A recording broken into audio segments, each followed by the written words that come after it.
Selamat datang kembali di channel Bernet Trader. Di video kali ini saya akan menganalisa untuk perkembangan pergerakan saham-saham dari sektor properti. Yang pertama ada BES, kedua APLN, ketiga ASRI, keempat BSDE, kelima CTRA, keenam Demas, ketujuh LPKR, kedelapan Tiwon, ke-9 SMRA, ke-10 BAPA, dan terakhir Jikon. Walaupun memang bukan di sektor properti. Langsung saja ke saham pertama. Ada BES yang ditutup di harga 158, terkoreksi 1,25%. Kalau dia transaksi asing, net buy. Kalau dia buka sebenarnya BES diakumulasi walaupun tipis. Langsung saja ke teknikalnya. BES cukup bagus, double bottom, ada rejection juga. Harusnya oke nih. Cuman kalau dihitung seperti ini, support kuatnya pakai 150 aja. Ini ya, pakai polanya ini. Pattern flag ini jadi supportnya 148 150.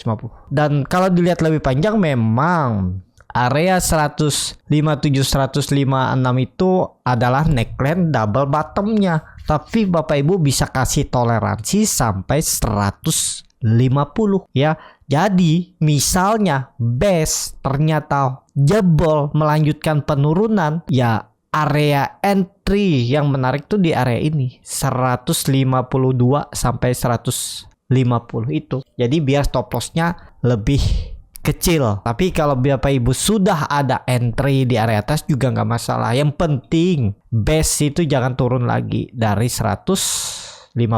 Ini ya. Kalau baru beli harga penutupan hari Jumat kemarin, stop lossnya di 7,5%. Ini double bottom. Kalau konfirmasi breakout, targetnya itu 190.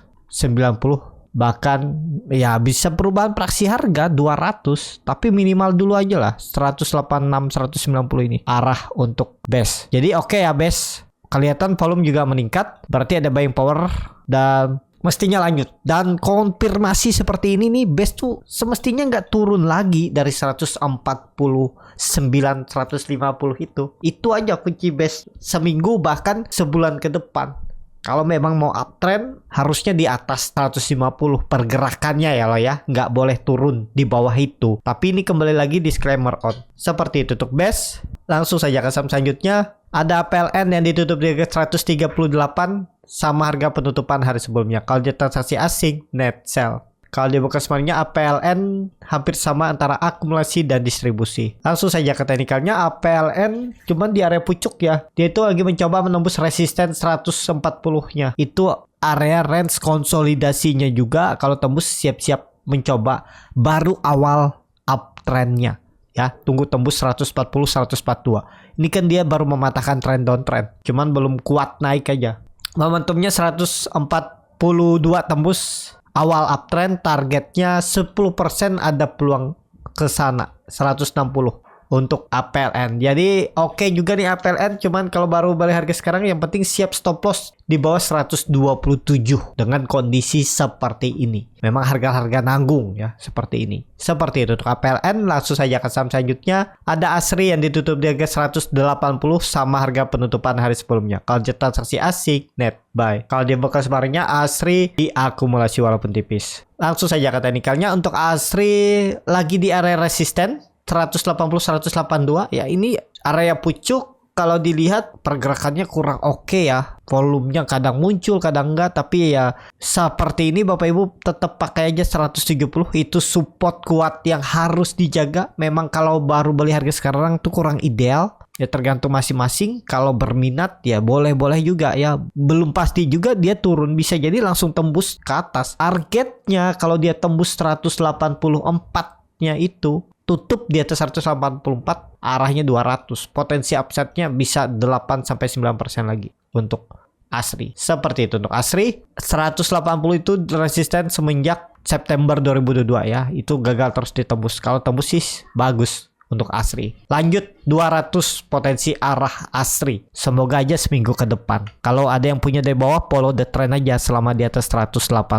Bagus masih ASRI. Seperti itu untuk ASRI. Langsung saja ke saham selanjutnya. Ada BSDE yang ditutup di harga 1175 sama harga penutupan hari sebelumnya. Kalau dia transaksi asing, net buy. Kalau dia buka sebenarnya BSDE diakumulasi. Langsung saja ke teknikalnya. BSDE sudah mencapai puncak 1200 walaupun memang belum disentuh, tapi sudah harga tinggi itu resisten semenjak 2021, hampir 2 tahun yang lalu, ya jangan dulu beli, wait and see dulu lah, karena dia belum ada membentuk swing low yang cukup dalam. Takutnya ya pas Bapak Ibu beli di luar plan dia turun dalam nyangkut 7-15% kan sayang. Dia itu bisa membentuk swing low-nya sampai 1080. Takutnya loh ya seperti itu, karena ya memang apa pertimbangannya tiba-tiba mau beli di harga pucuk dan nggak beli saat dia di bawah sini ya. Kalau di grup Borneo Trader tuh bahkan dari 920 dia break area ini aja sudah beli tuh. Tembus 1000 juga beli. Dan sekarang ya udah nggak ideal kalau baru maksa beli ya. Itu. Jadi itu juga kelihatan kan resisten yang kuat dari 1,5 tahun yang lalu. Jangan beli di area itu. Memang kalau dia mau naik seperti halnya IMAS naik terus ya bisa aja. Cuman Bapak Ibu siap nggak kalau di luar plan dia turun dulu dalam di atas 7%. Itu kan. Itu yang dihindar resikonya itu. Anggap aja ketinggalan lah. Cari lagi saham. Ada kok saham-saham yang masih di bawah mencoba naik. Jadi seperti itu ya. Untuk BSDE lebih ke wait and see aja dulu lah. Ketinggalan. Udah pada follow the trend. Yang beli di bawah itu sudah mulai hati-hati, mulai bisa jualan kalau ternyata nggak kuat menembus 1200-nya. Ya mereka bisa profit taking, nanti mereka bisa average up atau beli lagi di area bawah ini. Tunggu dia membentuk swing low-nya untuk BSDE. Seperti itu untuk BSDE. Langsung saja ke saham selanjutnya. Ada CTRA yang ditutup di harga 1125 menguat 1,35%. Kalau dia transaksi asing net buy. Kalau dia broker semuanya CTRA di distribusi. Langsung saja ke teknikalnya. CTRA juga ya dia itu berhasil membentuk pola ascending triangle dan tercapai kenaikannya.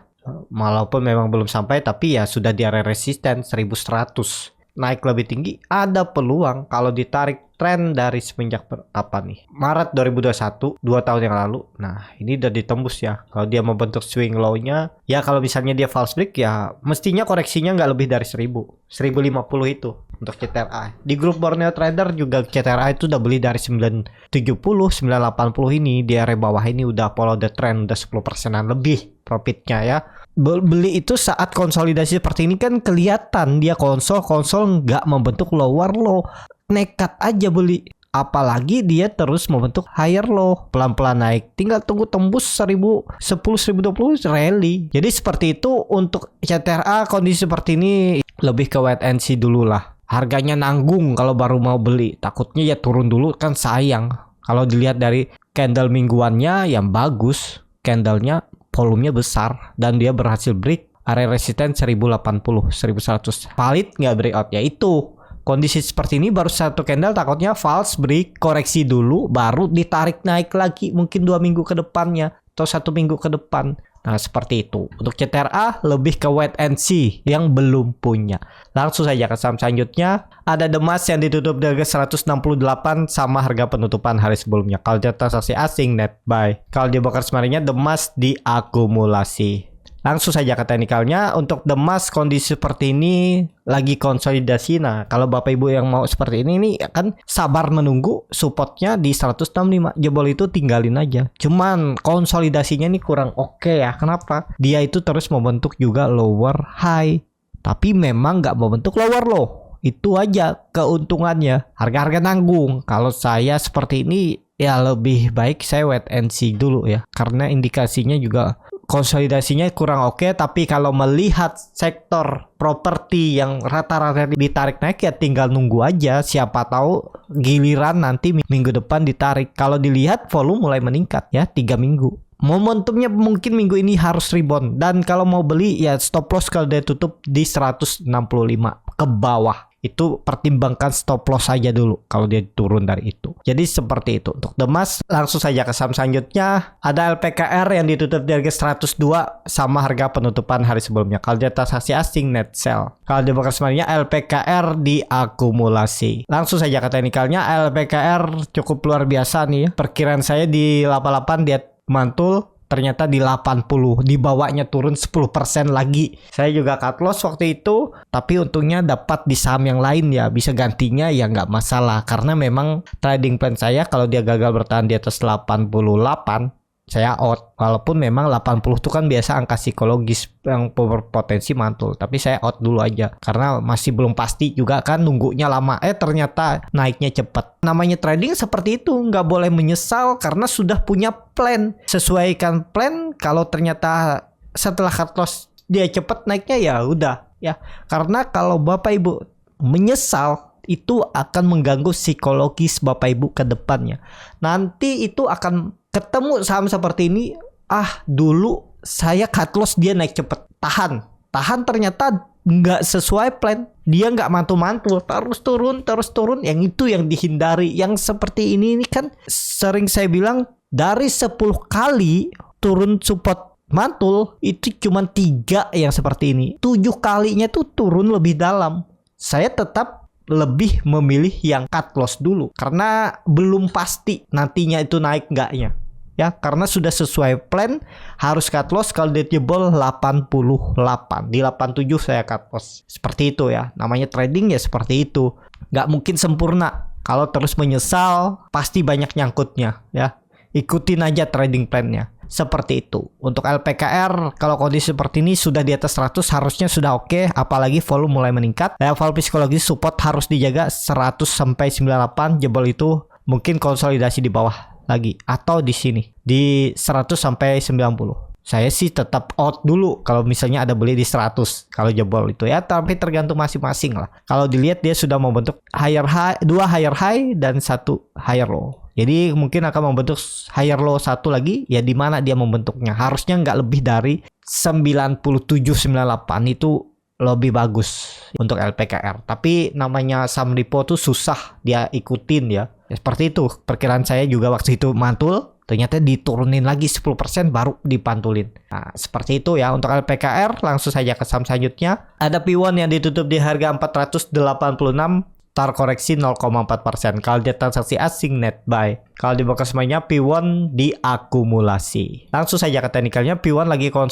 konsolidasinya juga bagus. Pokoknya ya P1 ini udah kelihatan jangan turun dari 470. Dari harga sekarang memang cut lossnya sekitar 5%. Menurut saya nekat aja beli. Momentumnya P1 tetap akan ditarik naik juga. Potensi besar akan uptrend. Ini dia berhasil menembus resisten konsolidasinya. Momentumnya minggu depan kalau tutup di atas 500 lagi konfirmasi. Siap-siap mencoba uptrend baru awal tarikan. Targetnya itu 600. Potensi upside masih bisa 20% lebih ya. Tapi ini disclaimer on, risk reward bisa seperti ini untuk P1. Semoga ya jalan. Cut lossnya maksimal ya 4,5% lah. Dah target profit kalau mau risk reward 1/1 ya ke 500-510. Tapi kalau saya targetkan 580 minimalnya. Risk reward 1/4 bahkan 1/5 untuk P1. Tapi ini kembali lagi disclaimer on. Seperti itu untuk P1. Langsung saja ke saham selanjutnya. Ada SMRA yang ditutup di harga 660 menguat 3,12%. Kalau dia transaksi asing net sell.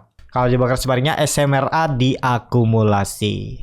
Langsung saja ke teknikalnya. SMRA sudah menembus resistennya 650-660. Sudah membentuk juga pola cup and handle-nya sudah tercapai juga kenaikannya. Jadi sudah follow the trend. Kalau baru beli harga sekarang takutnya false break ya. Jadi ya tergantung masing-masing lah bagaimana strateginya. Ini kan dia lagi di area resisten. Kok lanjut gaknya kita nggak tahu masih ya. Sentimennya seperti apa minggu depan. Kalau dilihat tren semenjak Maret 2022, berarti 1 tahun yang lalu dia berhasil menembus trendline downtrend, dan 650 640 itu support yang harus dijaga. Kalau false break ke 600 dia ya. Jadi seperti itu untuk SMRA. Follow the trend yang sudah punya, yang belum punya cari di mana dia membentuk swing low-nya dulu baru entry. Seperti itu. Langsung saja ke saham selanjutnya. Ada Bapak yang ditutup di harga 80, tar koreksi 2,43%. Kalau dia transaksi asing gak ada jual beli. Kalau dia buka semarinya Bapak diakumulasi walaupun tipis. Langsung saja ke teknikalnya. Untuk Bapak harusnya teknikal rebound, gak boleh gak rebound karena ini adalah support level psikologis dengan target kenaikannya 97 itu. Ya, atau tarik aja 100 lah. Ini harus rebound. Jadi kalau mau nekat beli Bapak, cuman ini sahamnya influencer yang sering goreng-goreng. Tapi itu 77 tuh stop loss aja. Turun dari 77 berarti cut lossnya sekitar 4%, target profit 10-15%. Tapi ini kembali lagi disclaimer on, bahkan bisa 21%. Stop lossnya paling 5%. Nih 76, 5% aja. Kalau berminat seperti ini bisa. Jadi seperti itu. Untuk Bapak, langsung saja ke saham terakhir.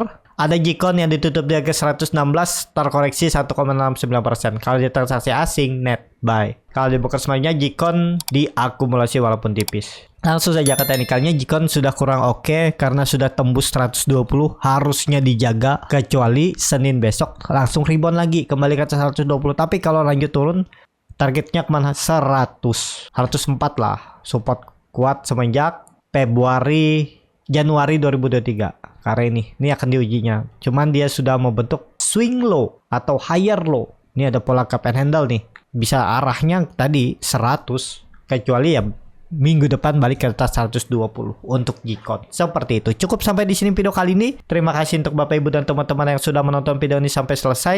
Apabila channel Borneo Trader ini bermanfaat dan bisa menjadi bahan pertimbangan Bapak Ibu dalam membeli, menyimpan dan menjual sahamnya, bisa klik tombol subscribe dan nyalakan lonceng notifikasi. Ada kritik, saran ataupun pertanyaan bisa langsung tinggalkan di kolom komentar. Dan bagi Bapak Ibu dan teman-teman yang baru belajar trading, masih bingung memilih saham, bingung membuat trading plan, bisa join trading bersama Borneo Trader. Nanti dipilihkan saham-sahamnya dan dibuatkan trading plan-nya beserta chatnya dan juga free konsultasi portofolio. Kalau tertarik, DM Instagram Borneo Trader. Sampai ketemu, tetap semangat dan semoga bisa terus cuan.